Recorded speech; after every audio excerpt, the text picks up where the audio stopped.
Alan has seen a film that I have not, which I want to hear about. It's Veteran 2, I, Executioner. Alan, tell me about this film. Well, this is from South Korea. It is the sequel to the very popular Veteran. It's called I, Executioner. Veteran refers to a team of major crimes investigators. So I think what I like about this movie is, what I like about the movie is South Korea and the United States, I believe, are very similar in their tastes in how stories are told, especially crime stories. And I, the Executioner, is one of those crime stories that's going to feel fairly familiar to you, but you're going to kind of see it through the South Korean cultural lens. But what's happening here is there's a serial killer on the loose, but this serial killer kills bad people. For example, the movie opens with a professor who sexually assaulted one of his students. I think it was like a teacher's aide, and she wound up unaliving herself. And so this serial killer grabs him, puts him in a chair, films it, issues a warning to the entire world virally, and then throws him off the roof to crash to the ground and die. Nice. And the interesting thing about this is this vigilante, like Batman, like the Joker, maybe even gets a following. It raises a social question of, if the police and the justice system is incompetent to prosecute these bad people, then maybe someone else should go and prosecute criminals for them. Or B, is the justice system and the law enforcement so corrupt that they're not, and therefore we need a vigilante to do this. And this is kind of the crux, the theme of the story that goes throughout this. We follow the major crimes department just chasing this guy.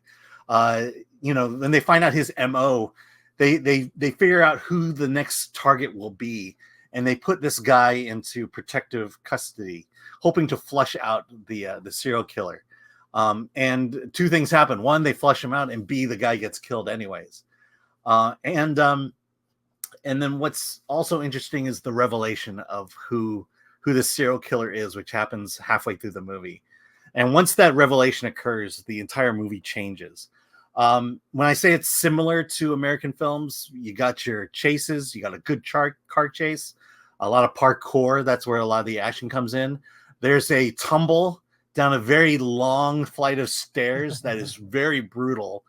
At the end, when the serial killer basically goes after government, it becomes kind of like Saw type traps. A decision has to be made. Do you want to protect a loved one, or do you want to save these criminals? And that's this movie. It's fairly long. It's about 2.5 hours long. It is in theaters at the moment, played at Toronto International Film Festival.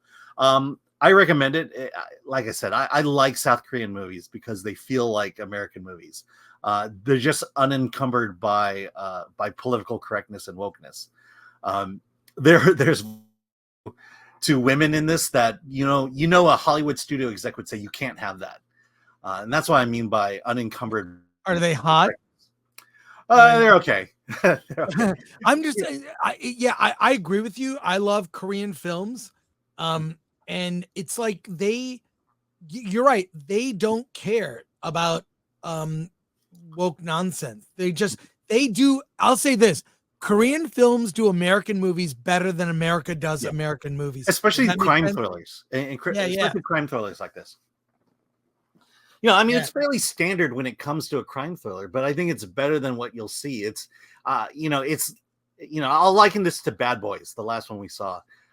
It's less swagger, less stars in it, but it's there's a light tone of this movie, but there's a deadly tone of this movie as well. And then, violence against women, they're not doing it for the sake of just being able to do it, but it plays a part in the story. And it makes sense because, if you're running from the cops and you're running for your life and a woman is in the way, you're going to do what you need to do to survive. And, that's what I mean by they don't care about political correctness. Well, I love that. So now you convinced me because I could have seen this, but now I want to. That's Yeah. great. So you recommend it. I recommend it. All Definitely. right. It's, I've seen gritty Korean films. This one's a little bit, tends to be a little bit lighter. Like I said, it's kind of got that Bad Boys kind of humor to it, but it's still pretty good.